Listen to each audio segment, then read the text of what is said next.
விஜயை பொறுத்த வரைக்கும் விஜய் மட்டும்தான் பேசுகிறாரு, அவங்க மாவட்ட நிர்வாகிகளை பேச விட மாட்டார் அப்படின்னும் போது, இப்போ தொடர்ந்து வரக்கூடிய இந்த சேலம் பரப்புரையிலேருந்து பார்த்தீங்கன்னா மாவட்ட நிர்வாகிகளையும் பேச வைக்கிறாரு. அவங்கள பேச வச்சுட்டு தான் விஜய் வந்து பேசுகிறாரு. இது ரொம்ப முக்கியமான விஷயமா சொல்லலாம். இன்னொன்று நான் சொன்ன மாதிரி எமோஷனல் கனெக்ட்ன்றது ரொம்ப முக்கியம்.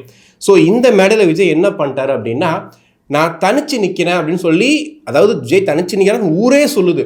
ஊரே சொன்னாலுமே விஜய் ஏன் இன்னும் சொல்லலை, விஜய் ரொம்ப தைரியமாக கான்ஃபிடண்ட்டாக இருக்காரு அப்படின்ற மாதிரி தான் நம்ம இது வரைக்கும் மைண்டில் வச்சுக்கிட்டோம். பட் என்ன சொல்லிட்டாரு அப்படின்னு இந்த வாட்டி கொஞ்சம் எமோஷ்னலாக இறங்கி ஒருத்தனை, அதாவது முன்னாடி வந்து ஏடிஎம்கே டிஎம்கேன்னு போட்டி இருக்கும், பிஜேபி உள்ள வந்தால் போட்டி இருக்கும், காங்கிரஸ் கூட்டணியோட போட்டி இருக்கும். ஆனால் இந்த வாட்டி எல்லாரும் ஒரு பக்கம் நிற்கிறாங்க, விஜய் தனியாக ஒருத்தனை எதிர்க்கிறதுக்காக அப்படின்னு சொல்லிட்டு மென்ஷன் பண்ணிவிட்டு, அப்போயுமே டிவிக்கே டிஎம்கேக்கு தான் போட்டின்னு சொல்லிட்டு, உங்கள் வீட்டில் நீங்கள் விஜய்னு ஒருத்தர் இருப்பார்ல, ஒருத்தர் வந்து விஜய் இல்லை விஜயா இருப்பான்ல, அவன் வந்து இருக்கிற 4-5 பேரையும் கூப்பிட்டு போயிட்டு எல்லாருமே விஜய்க்கு அதாவது விசில்ஸ் வந்து ஓட்டு போடுற மாதிரி நீங்கள் பண்ணிடுவீங்கன்னு எனக்கு தெரியும். ஏன் அப்படின்னா எனக்கும் மக்களுக்கும் சென்சிட்டிவான சென்டிமெண்ட் கனெக்ட் இருக்குது அப்படின்னு சொல்லிட்டு ரொம்ப எமோஷ்னலாக கத்தி சொல்ல ஆரம்பிச்சுடுவார்.